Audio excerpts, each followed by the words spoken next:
ഇന്ന് ഞാൻ സംസാരിക്കാൻ പോകുന്നത് വേൾഡ് ആസ്മ ഡേയോട് അനുബന്ധിച്ച് കുറച്ച് കാര്യങ്ങളാണ്. എല്ലാവർക്കും അറിയാവുന്ന പോലെ ലോകമെമ്പാടും ഉള്ള സ്റ്റാറ്റിസ്റ്റിക്സ് എടുത്താൽ ഏറ്റവും അധികമായിട്ടുള്ള നോൺ കമ്മ്യൂണിക്കബിൾ ഡിസീസ് ഏതാണെന്ന് ചോദിച്ചാൽ അത് ആസ്മ തന്നെയാണ്. ലോകമെമ്പാടും നോക്കിയാലും 1/3 ഉള്ള ആൾക്കാർ, മൂന്നിൽ ഒരു വിഭാഗം ആൾക്കാർക്ക് ഏതെങ്കിലും രീതിയിൽ ആസ്മയും അലർജിയും ഉള്ളതായിട്ടാണ് നമ്മൾ കണ്ടുവരുന്നത്. അത് ശ്വാസനാളത്തിൽ അലർജി വരുമ്പം അത് നമ്മൾ ആസ്മയായിട്ട് ആണ് പറയുന്നത്. അപ്പോൾ ഈ വേൾഡ് ആസ്മ ഡേ എന്ന് പറയുന്ന ഒരു പ്രസക്തി എന്താണെന്ന് വെച്ചാൽ, നമുക്ക് ആസ്മയെപ്പറ്റി ഉള്ള അവബോധം എല്ലാ ജനങ്ങൾക്കിടയിൽ എത്തിക്കാൻ വേണ്ടിയിട്ടാണ് ഈ വേൾഡ് ആസ്മ ഡേ ആചരിക്കുന്നത്.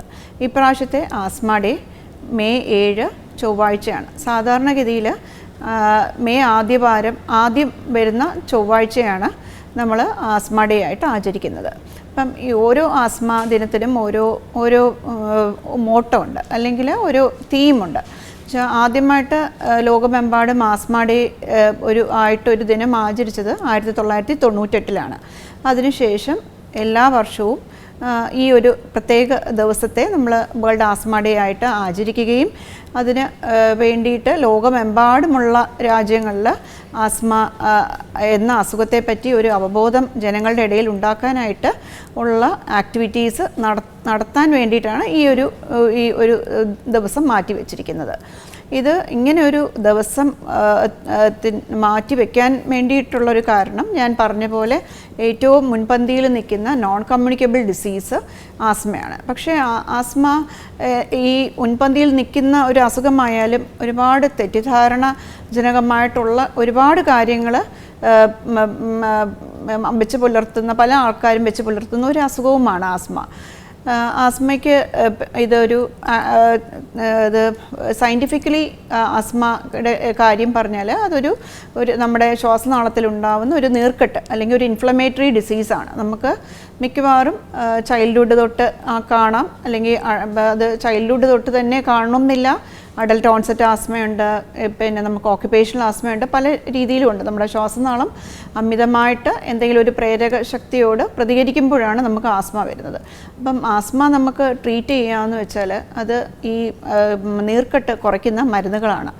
ഇപ്പോൾ ഒരുപാട് ആസ്മ ട്രീറ്റ്മെൻറ്റ് വളരെയധികം പുരോഗമിച്ച് നിൽക്കുന്ന ഒരു സ്റ്റേറ്റാണിപ്പോൾ, നമുക്കൊരു അവസ്ഥയാണിപ്പോൾ. എന്ന് വെച്ചാൽ ഈ ആൻറ്റി ഇൻഫ്ലമേറ്ററി ഡ്രഗ്സ് വെച്ചാൽ ഈ സ്റ്റിറോയിഡ് അടങ്ങിയ നീർക്കെട്ട് കുറയുന്ന ഡ്രഗ്സാണ് നമുക്ക് ആസ്മയ്ക്ക് നമ്മൾ കൊടുക്കുന്നത്. പക്ഷേ ഈ മരുന്നിൻ്റെ പേരിൽ ഒരുപാട് എന്ന് വെച്ചാൽ സ്റ്റിറോയിഡ് ആയതുകൊണ്ട് തന്നെ അതിനെ പറ്റി ഒരുപാട് തെറ്റിദ്ധാരണ ജനങ്ങളുടെ ഇടയിലുണ്ട്. അപ്പം ഈ നമ്മുടെ മെയിൻ ട്രീറ്റ്മെൻറ്റ് എന്ന് പറഞ്ഞാൽ തന്നെ ഈ സ്റ്റിറോയിഡ് കണ്ടെയ്നിങ് ആൻറ്റി ഇൻഫ്ലമേറ്ററി ഡ്രഗ്സാണ്.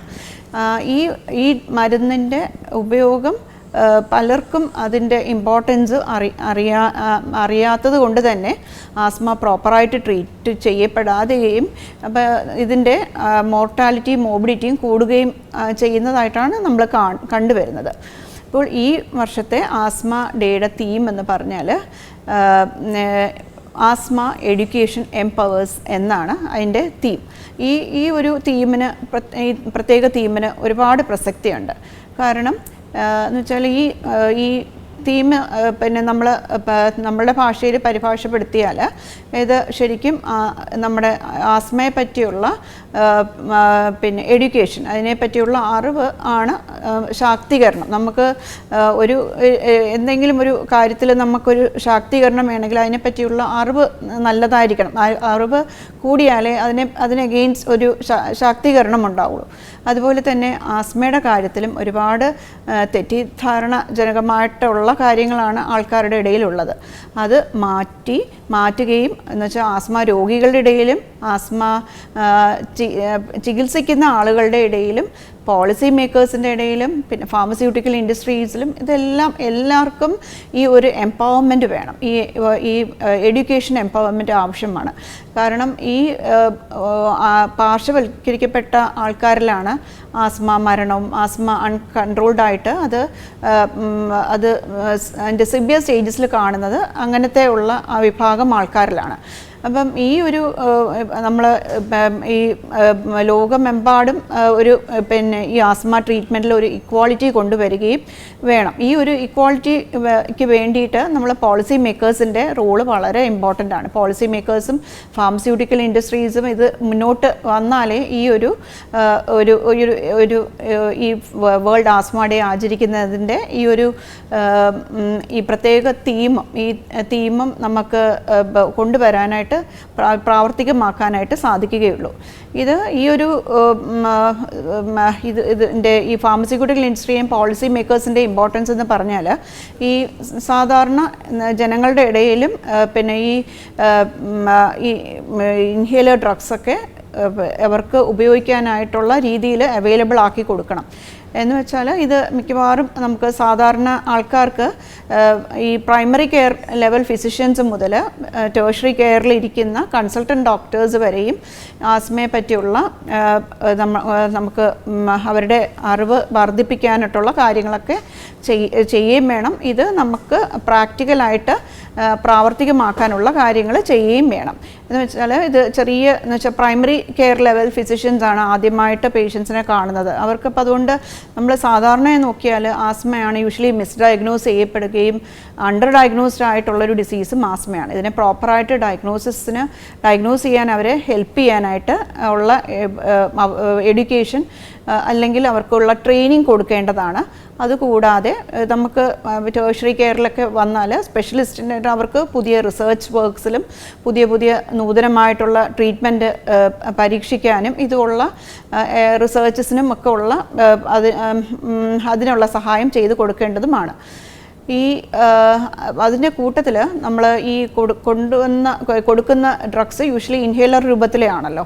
അപ്പോൾ ഈ ഇൻഹേലർ രൂപത്തിലുള്ള മരുന്നുകൾ എക്കോ ഫ്രണ്ട്ലി ആകുകയും വേണം. എക്കോ ഫ്രണ്ട്ലി ആകുന്ന പറഞ്ഞാൽ നമ്മളുടെ ഈ മീറ്റർ ഡോസ് ഇൻഹേലേഴ്സ് അതിന് ഉള്ള ഒരു പ്രൊപ്പലൻ്റ് ഉണ്ട്. അത് യൂഷ്വലി പണ്ടൊക്കെ CFC ഉള്ള പ്രൊപ്പലൻ്റാണ് യൂസ് ചെയ്തിരുന്നത്, ക്ലോറോ ഫ്ലൂറോ കാർബൺ. ഈ ഒരു വസ്തു നമ്മളുടെ ഓസോൺ പാളികളിൽ നശിപ്പിക്കുകയും നമുക്ക് പരിസ്ഥിതി പ്രശ്നങ്ങൾ ഉണ്ടാക്കുകയും ചെയ്യുന്ന ഒരു കാര്യമാണ്. അപ്പം ഇത് വികസിത രാജ്യങ്ങളൊക്കെ ഈ CFC മാറ്റി ഒരു HFA എന്ന് പറഞ്ഞ ഒരു ഹൈഡ്രോഫ്ലൂറോ ആൽക്കെയിൻ എന്നുള്ള ഒരു പ്രൊപ്പലൻ്റ് ആക്കാനായിട്ട് യൂറോപ്യൻ കൺട്രീസും എല്ലാം നമ്മളുടെ നാട്ടിലും ഇപ്പോൾ ഈ ഒരു ചേഞ്ച് വന്നു തുടങ്ങി. എന്നാലും ഈ പറഞ്ഞ പോലെ ഇപ്പം നമ്മുടെ ഈ അണ്ടർ ഡെവലപ്ഡ് കൺട്രീസിലും അണ്ടർ പ്രിവിലേജ് ആൾക്കാർക്കും ഈ ഒരു ചേഞ്ച് എത്തണം. ഇതിനുമൊക്കെ വേണ്ടിയിട്ടാണ് ഈ ഒരു വേൾഡ് ആസ്മ ഡേയുടെ ഈ ഒരു തീം പ്രസക്തമാകുന്നത്. അപ്പം ഈ വർഷത്തെ ഉള്ള ആസ്മ ഡേയുടെ തീം ആസ്മ എഡ്യൂക്കേഷൻ എംപവേഴ്സ് എന്നാണ്. അപ്പം ഇത് നമ്മൾ ഡോക്ടേഴ്സ് മാത്രമല്ല, ഈവൻ പ്രൈമറി ലെവലിൽ ഇതിൽ ആരോഗ്യ രംഗത്ത് വർക്ക് ചെയ്യുന്ന എല്ലാവരും, ആസ്മ രോഗികളെ ചികിത്സിക്കുന്ന ആൾക്കാരും ആസ്മ രോഗികളും എല്ലാവർക്കും ഇത് ആസ്മയെ പറ്റിയുള്ള ഒരു അവെയർനെസ് ഇൻക്രീസ് ചെയ്യാനായിട്ടുള്ള ഒരു അവസരമാക്കി ഇത് എടുക്കണം എന്നാണ് എനിക്ക് പറയാൻ ഉദ്ദേശിക്കുന്നത്.